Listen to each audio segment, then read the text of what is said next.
Hello friends, তো দেখো চলে এসেছি আজকে আরেকটি রেসিপি নিয়ে। আজকে রেসিপিটা হচ্ছে যারা টক লাভার, তো টক, হ্যাঁ ঠিকই শুনলে, চাটনিও এটাকে হচ্ছে আসলে টকই বলে, ঠিক আছে।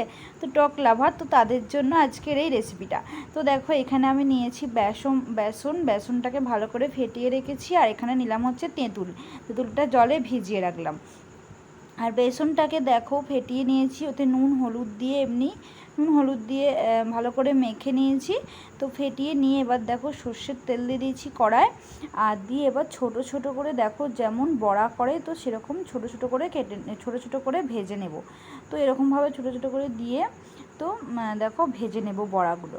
আর দেখো এই ধরনের, তো এটাকে চাটনি বলা চলে না, তো টকই বলে, তো তাই আমি তোমাদের টকই বললাম।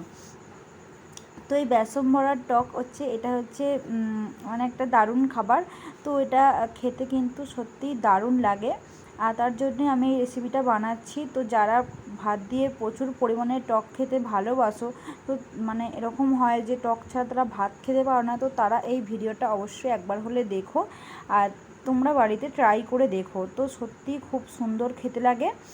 আর দেখো আমি ছোটো ছোটো করে সব বেসনগুলো দিয়ে দিলাম এরকমভাবে, তো দিয়ে এগুলোকে ভালো করে ভেজে নেব।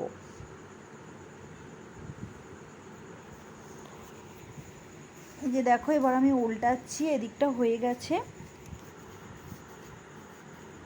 আর মানে কি বলতো, একবারটা দুবারে দিলে হতো, একবারেই দিয়ে দিলাম, যেহেতু অল্প জিনিস দুবারে সেই অল্প অল্প করতে হবে, তো ওই জন্য একবারেই কিন্তু দেখো সব দিয়ে দিয়েছি। দিয়ে এবার একটু অসুবিধা হচ্ছে উল্টাতে, কিন্তু কী বলতো তেলের তো হয়ে যাবে, এরকমভাবেই উল্টে নেব। তো এটা কিন্তু ভাত দিয়ে খেতে খুবই ভালো লাগে, এমনি শুকনো ভাতেও ভালো লাগে, আবার হচ্ছে এমনি কি বলো তো, এমনি ভাতের শেষেও ভালো লাগে। আবার ভাত দিয়েও কিন্তু এই বেসন বড়াগুলো, ও যেহেতু তো মিষ্টি মিষ্টি লাগবে, খেতে কিন্তু ভালো লাগবে। তো আমার ছেলেও কিন্তু এটা খুবই পছন্দ করে। ও আগে কোনো দিন আমি মানে খাওয়াইনি, তো এই প্রথমবার খাওয়ালাম, ও কিন্তু বেশ ভালোই খেয়েছিল। আর দেখো এখানে সব বেসন বড়াগুলো আমার ভাজা হয়ে গেছে। তো এবার তেলটা কম আছে, তো আরেকটু আমি তেল দেব। তো বেশি দেব না, যেহেতু জিনিসটা কম, তো অল্পই দেব। আর এখানে ফোড়ন দিলাম হচ্ছে দেখো তেজপাতা, হচ্ছে 5 ফোড়ন, আর একটা ছোট্ট শুকনো লঙ্কা। তো তেজপাতা দিলে হতো, কিন্তু তেজপাতা ছিল না, তো তোমরা তেজপাতা দিও। আর এখানে দেখো তেঁতুলটা ভালো করে তো চটকে নিতে হবে, চটকে ভালো মেখে নিয়ে, এরকমভাবে চটকে করে মেখে নিয়ে, আর তো তেঁতুলের ছিবড়েগুলো ফেলে দিয়ে জলটা আমি দিয়ে দেব।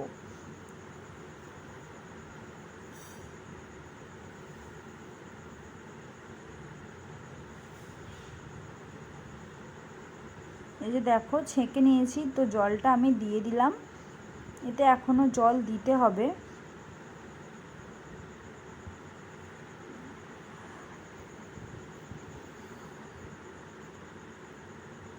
যে দেখো এরকমভাবে নেড়ে একটুখানি দিচ্ছি, দিয়ে অনেকটা একটু জল দেব। আর যেহেতু বেসন বড়াগুলো শুকনো, তো ভালোই মানে জল টানবে, তো সেই জন্য একটু বেশি করেই জলটা দিলাম। এটা ফুটলে কিন্তু পুরো কমে যাবে। আর দিলাম হচ্ছে একটু হলুদ গুঁড়ো,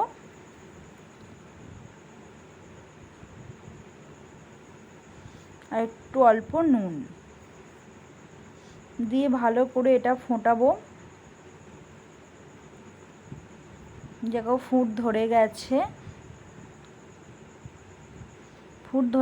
এবার আমি দেখো বড়াগুলো দিয়ে দিলাম, দিয়ে এটা ভালো করে একটু ফোটাতে হবে। একটু ফুটে যাওয়ার পর তো আমি এখানে দিলাম হচ্ছে চিনি। তো যে যেমন মিষ্টিকে একটু টক টক ভাব খাও, আবার খেতে ভালোবাসে কেউ, আবার মিষ্টি বেশি খায়, তো আমাদের একটু মিষ্টি মিষ্টি হয়। তো দেখো চিনি দিয়ে দিলাম একটু বেশি পরিমাণেই, দিয়ে এবার ভালো করে ফুটিয়ে নিলেই কিন্তু এটা রেডি। তো খুবই সোজা পদ্ধতি, আর খুব তাড়াতাড়ি হয়েও যাবে, আর খেতেও কিন্তু খুবই টেস্টি। তো যারা আমার এই ভিডিওটা দেখছো তারা অবশ্যই হলেও ট্রাই করে দেখো, যারা করুনি তো তারা করে দেখো। এই যে দেখো হয়ে গেছে, খুবই সুন্দর খেতে। তো এই ছিল আজকের রেসিপি। চলো টাটা বন্ধুরা, তো ফিরে আসছি নতুন কোনো ব্লগ।